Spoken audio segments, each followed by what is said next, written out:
Hello, everybody, and welcome to our House of League predictions episode. I'm back again, James Smales, alongside Matt Shaw. People that watched us earlier in the week will know it's just the two of us, because Dan's sulking and Josh is on yet another holiday. I think we're paying him too much. For a guy who's on probation.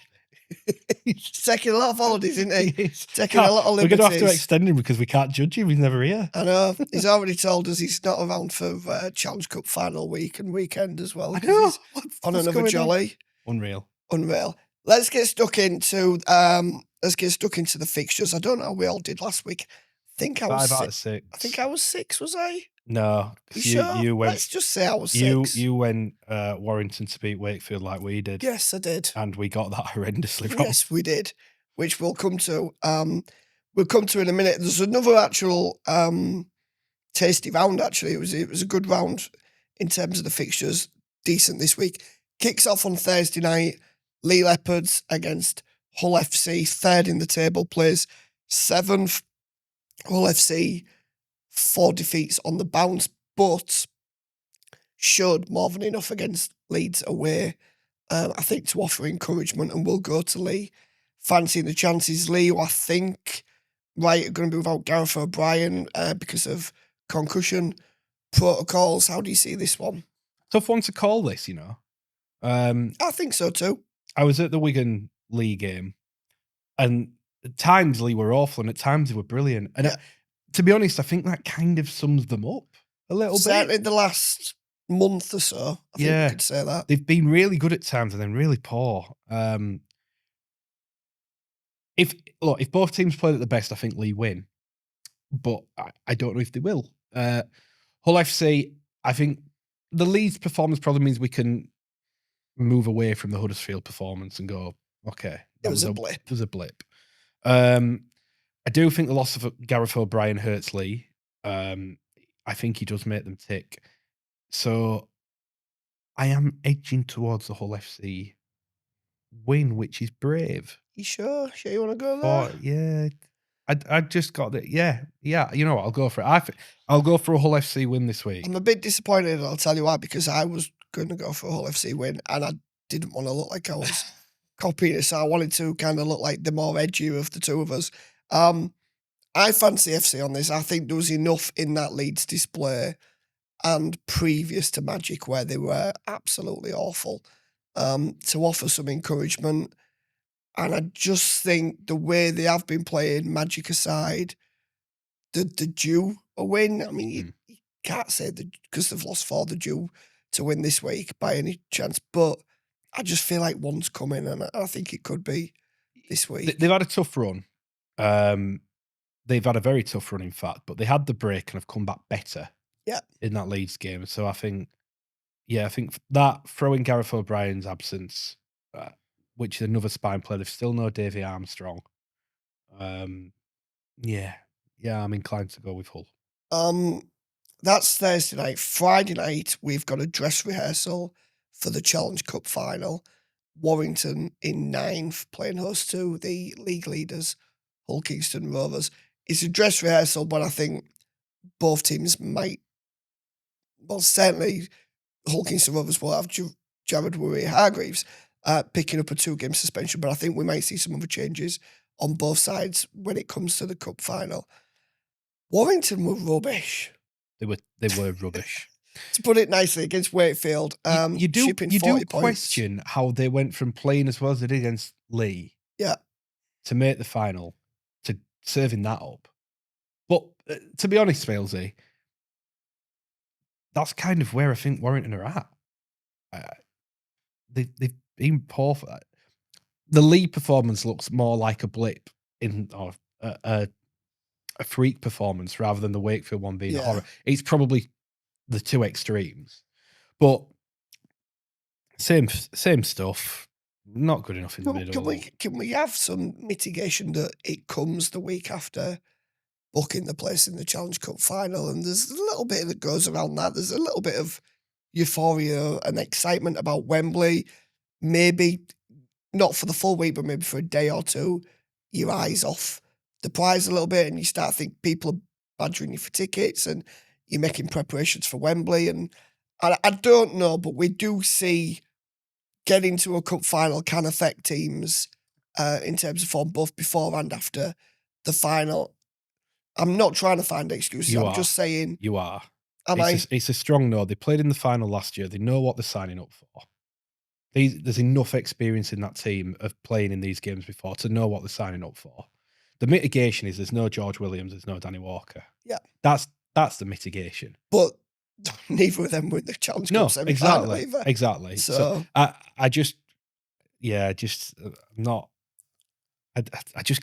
find myself struggling to like this Warrington team. I just don't. I think the attitude of the team sometimes is really poor. So you're going for Rovers to win? Yeah, I'm with you. I think both teams will change because they were not. They played Huddersfield Giants at home. First half, I mean, distinctly average. He's probably been kind to them, but ended up, winning by a counter because they did what Rovers do, and that's just put the foot on the gas a little bit in the second half and just motored away from, a Giants team that are really struggling. Do you think they go to Warrington and do the same? That they've got enough in the tank that it just feels like they've got extra gears. We've done a piece this afternoon. They're just fitter than everyone, Smilesy. Yeah. So the start, and I couldn't believe how much it was. The last 5 matches, they've scored 30 tries, and 14 of them have come in the last 20 minutes of matches. In that same time, they've not conceded a point in the last 20 minutes. Yeah. So the last 5 final 20-minute periods, which is 100 minutes, their aggregate scoreline is 80-0. Yeah, that's crazy. 80-0 in 100 minutes. When teams are normally both fatigued, and that's when we see. Yeah. I mean, how often do you see these, last 10, 15, 20 minutes points are going on both sides? So I get Wigan and Leigh. So 80-0. Yeah, that's something going. I just think there's so much, and Warrington's pack's nowhere near among the top in the comp. It could become a strange game depending on how Rovers play it in terms of squad rotation. And likewise with Warrington, they might rest a few. I don't think they're in a position to rest as many though, because you look at the league table. They're not. If they decide to not really go all out for this one, lose this one, and then want to rest everyone before the cup, by the time they get past Wembley, they're chasing. I mean, Ulkinson Rovers are not. I mean, the people can divide the league leader shield all you want. Rovers will want to win that. They want to win that, 100%. Yeah, of course they will. And we haven't done this piece yet, but we'll go out today. Elliot Minchella has openly said he hasn't spoken to Willie Peters about this, but he doesn't want to be rested before Wembley, and he says he didn't think it helped last time. So, and I thought it was interesting that they played Huddersfield and he just rested 2. Yes. And I just wonder if he's just going to try and, rather than make wholesale changes, just drop you have a week off, then you have a week off. And manage it. And the good thing is, Jesse Sue had a week off against Huddersfield. We know Jared Hargreaves is getting 2 weeks off now because of the ban. Yeah, it said it and he doesn't need to rest everyone. Tom Davis had a few weeks off of injury. Joe Burgess has had quite a few weeks off. Mikey's had a few games off here and there. You're probably looking at Dean Hadley needs a rest. Tyrone May, Jez Litton. Probably not that many more that Minchella probably does need a rest. There's not that many that need a rest, though. Okay. Let's move on the other game on Friday night, which is the Giants at home to St Helens. Giants regressed again a little bit. Yes and no.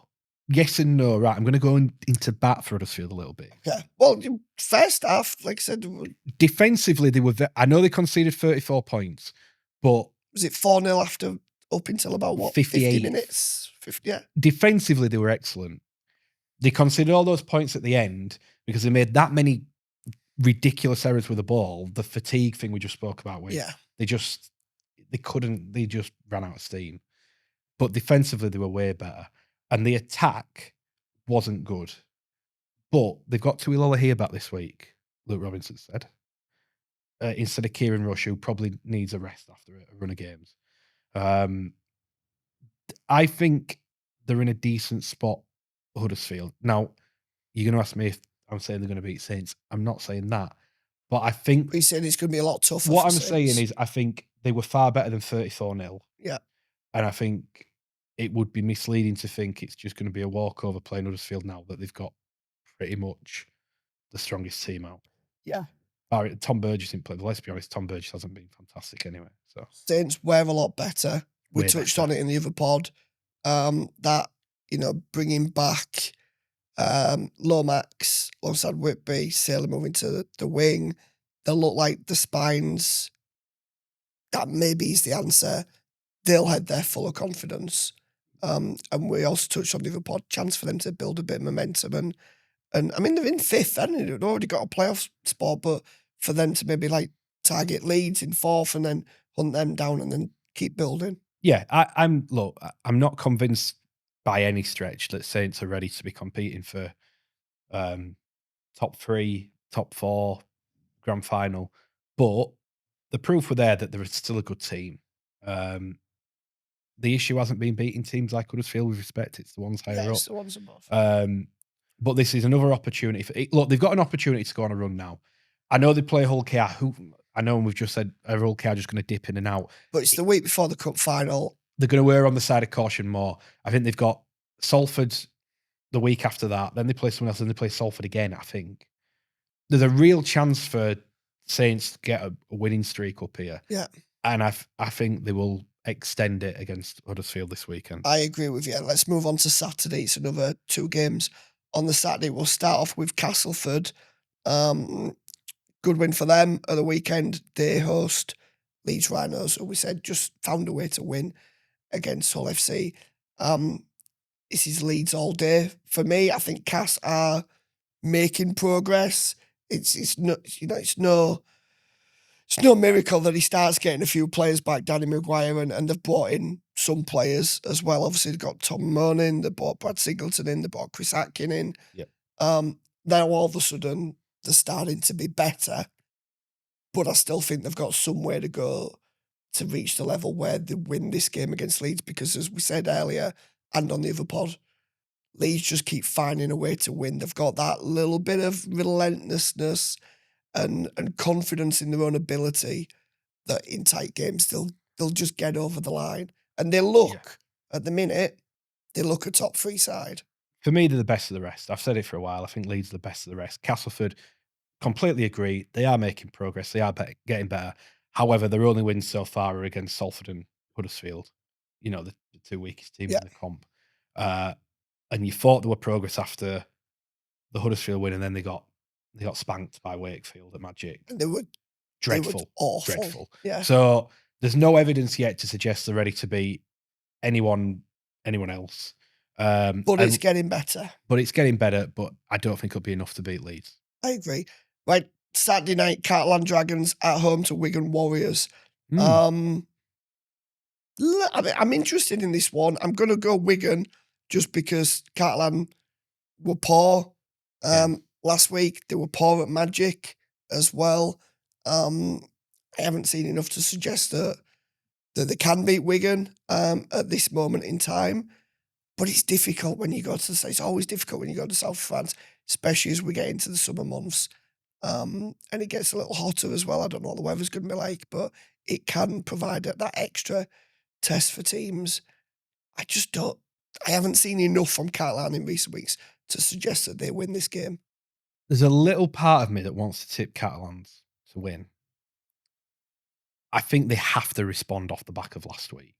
But surely they needed to respond after terrible Magic weekend. I don't think they were terrible. All right, at Magic. maybe they weren't terrible. They weren't terrible at Magic. They were under par. Sorry, they were poor in the second half. Yeah. They were poor in the cup. Yeah. They were poor in the cup. I thought there was mitigation for the Saints' performance. They flew back to France to fly back. They had a 5-day turnaround. That was shocking. Now, we said last week the schedule will catch up on them. They will not win that St Helens 100%. game. So there is making. I was probably surprised by how bad they were, but I wasn't surprised that they were off. They're now at home. They've had a full week. They've had some time away from each other. They've got a long turnaround. I absolutely think there will be a response and they'll be better. Do I think it'll be enough to beat Wigan? No, but I can imagine it being a very close game because I just think Catalans have to improve this week. One little point on Wigan. It's becoming a concern how often they're getting big leads and giving them up. Yeah. They almost look bored, Wigan, at times. I think the games are so easy to get bored. And I know fans of other teams are going to hate what you want about that. Genuinely, I just think the body language reeks of complacency in games at times and switching off. But they need to get out of that habit. You cannot do it against the better teams. You cannot do it even against the Catalans team struggling. You can't do it Catalans away.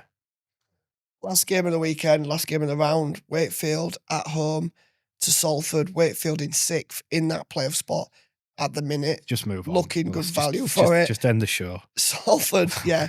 I've been trying to keep a read on where Salford are at. It's been hard because turnover of players, everything like that. Thought, right, maybe they're playing one of the weaker teams in Cass. I don't think they'll win a game again this season. Wakefield to win.